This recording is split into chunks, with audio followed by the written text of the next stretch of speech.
Bonsoir et bienvenue sur la chaîne Le Culte du Dé, avec aujourd'hui une petite expédition dans l'univers de Lovecraft.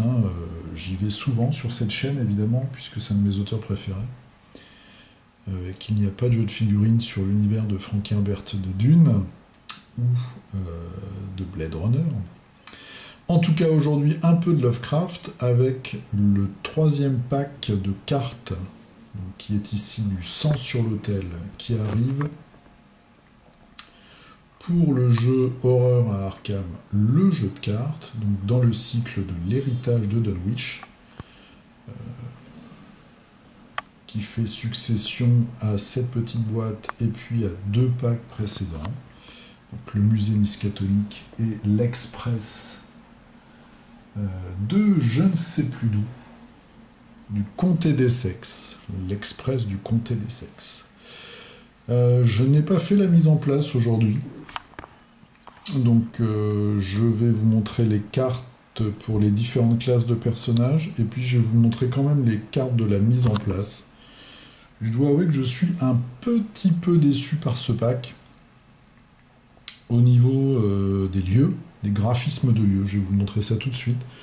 Qu'est-ce qui se passe? Sans vous dévoiler l'histoire ni l'intrigue, enfin, je vais vous dévoiler un peu l'histoire, mais vous arrivez enfin à Dunwich, et vous devez trouver quelque chose ou quelqu'un.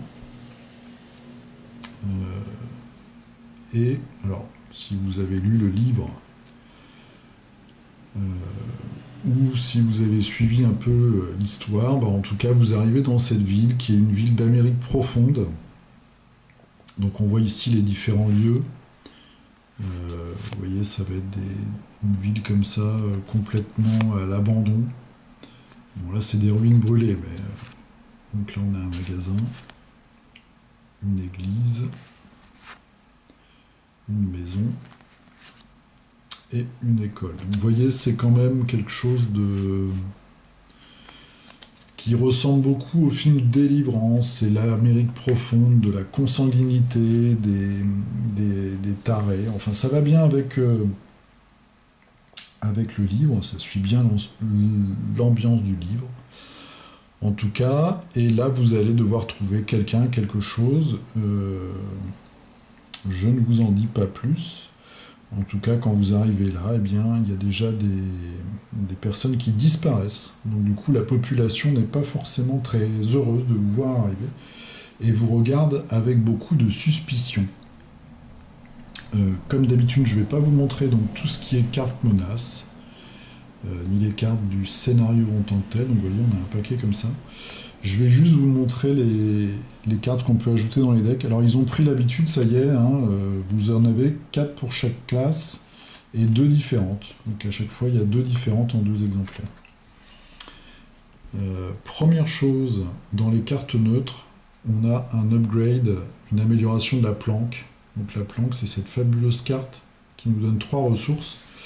Et bien maintenant, quand on l'achète avec 2 points d'expérience, ça nous donne 3 ressources et on pioche une carte.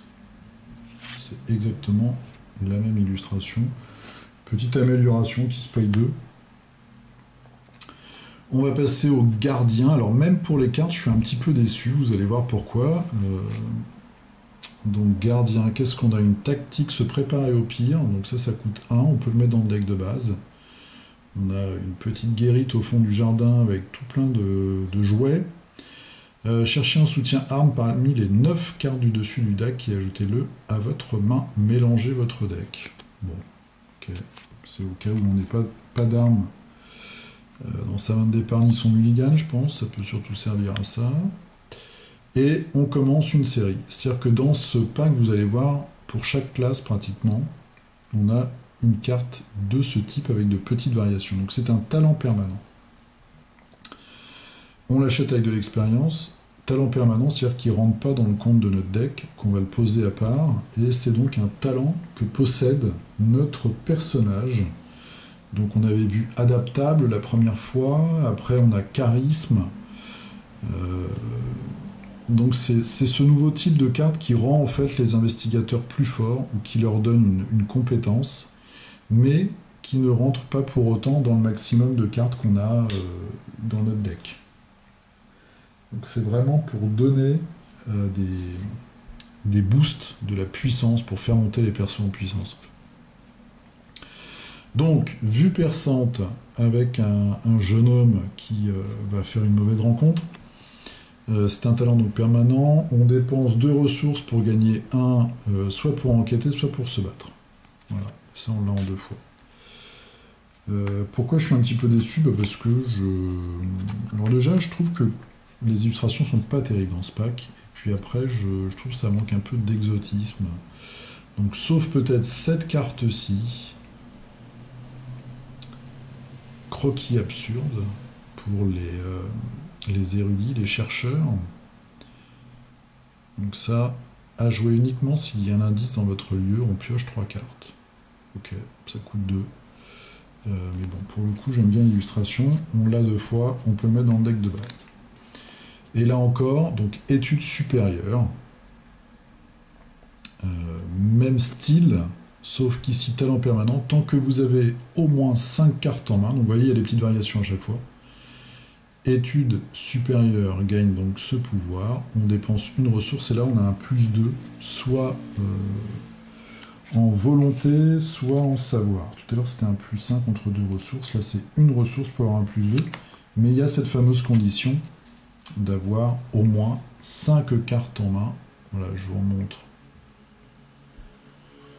l'illustration. Voilà. Ensuite, pour les truands, loup solitaire. Donc ça, c'est quelque chose qu'on peut mettre dans son deck de départ. Ça coûte 1, c'est un soutien. Vous pouvez entendre des voitures et des motos. Donc loup solitaire, on est au bar, on est tout seul avec sa bouteille. Et qu'est-ce que ça nous dit? Donc limite, donc c'est un talent aussi, limite 1 par un mastigateur, mais là par contre c'est un soutien, donc ça se joue. C'est pas permanent. Quand votre tour débute, et s'il n'y a pas d'autre investigateur dans votre lieu, gagnez une ressource. C'est intéressant ça quand même. La fameuse carte du pack, on va dire, donc le talent permanent de ce pack. Débrouillard, ça coûte 3, une jeune femme avec un petit couteau. C'est permanent, on dépense 2 ressources pour gagner des +3 cette fois-ci. Soit pour enquêter, soit en rapidité. Donc là on vient vraiment une grosse brutasse en tant que truand en rapidité, parce qu'en général on a déjà une bonne caractéristique. Et puis on a des cartes dans le deck qui permettent de faire monter tout ça. Donc débrouillard, là on a un bonus de 3. Pour nos amis les magiciens, les lanceurs de sorts, défiance. Là l'illustration est pas mal, mais bon. On a le petit point d'interrogation en bonus, c'est inné. Avant de révéler un pion KO pour ce test, choisissez l'un des symboles suivants: le crâne, le cultiste, la tablette ou l'ancienne race. Ignorez les effets du symbole choisi lors de ce test. Ouais. Ouais. Là, c'est vraiment, si on veut se prémunir d'un des 4 symboles, parce qu'il y a un effet particulier, soit par rapport au personnage, soit par rapport à, je sais pas, une faiblesse, ou par rapport à quelque chose dans l'histoire, mais sinon, c'est plutôt un bonus pour interrogation. Je pense. La carte talent, permanent, et alors celle-là, elle est violente, pour le coup. Pacte de sang, c'est quelque chose qu'on a déjà dans le jeu Les Contrées de l'horreur. C'est exactement la même illustration, sauf que le sang est rouge, je crois, parce que là il est vert, c'est bizarre. C'est une condition, je crois. On passe un pacte, et il nous arrive des problèmes quand il faut révéler tout ça. Alors là, c'est un sort, c'est un pacte, c'est permanent. Placez une fatalité sur le pack de sang et vous gagnez +3, soit pour le combat, soit pour la volonté. Limite une fois par test, encore heureux. Donc on va se mettre une fatalité qui va rester sur cette carte. Pour le coup, qu'on va garder toute la partie, donc ça va nous donner un malus de une fatalité pour tout le scénario. Et en échange, on a un +3. +3 c'est pas mal, mais je trouve que... Enfin bon.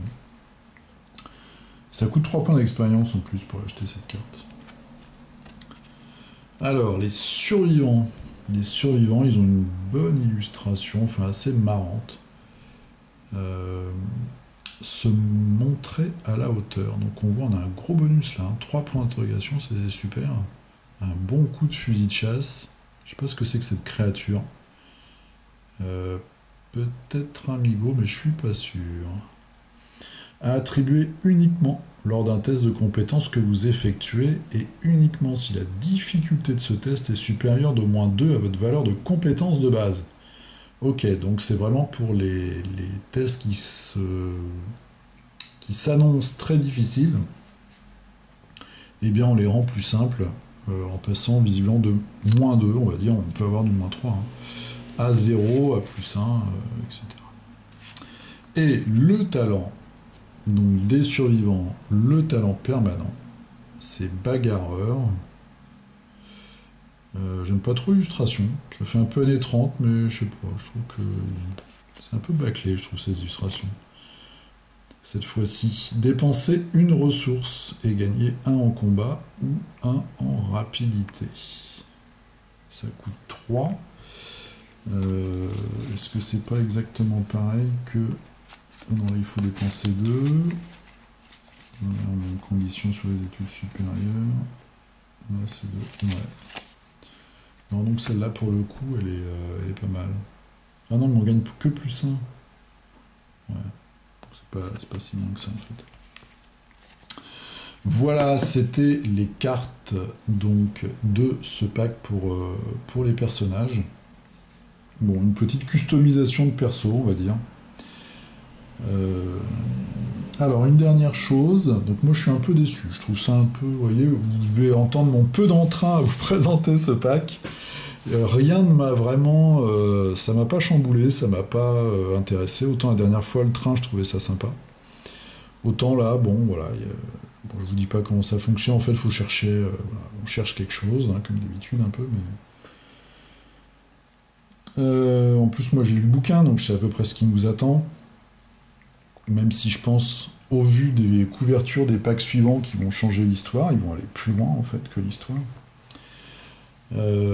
Alors, dernière chose, moi je vous ferai pas le... J'avais fait le tout premier scénario de la boîte de base, hein, qui est La Nuit de la Zélatrice, donc j'avais fait le tout premier. Je vais pas vous faire les deux derniers. Je commencerai peut-être, quand j'aurai du temps, l'héritage de Dunwich. Parce que de toute façon, je vais acheter tous les packs. Je suis pas sûr d'acheter la suite. Ils ont déjà annoncé Carcosa. Carcosa, je sais jamais.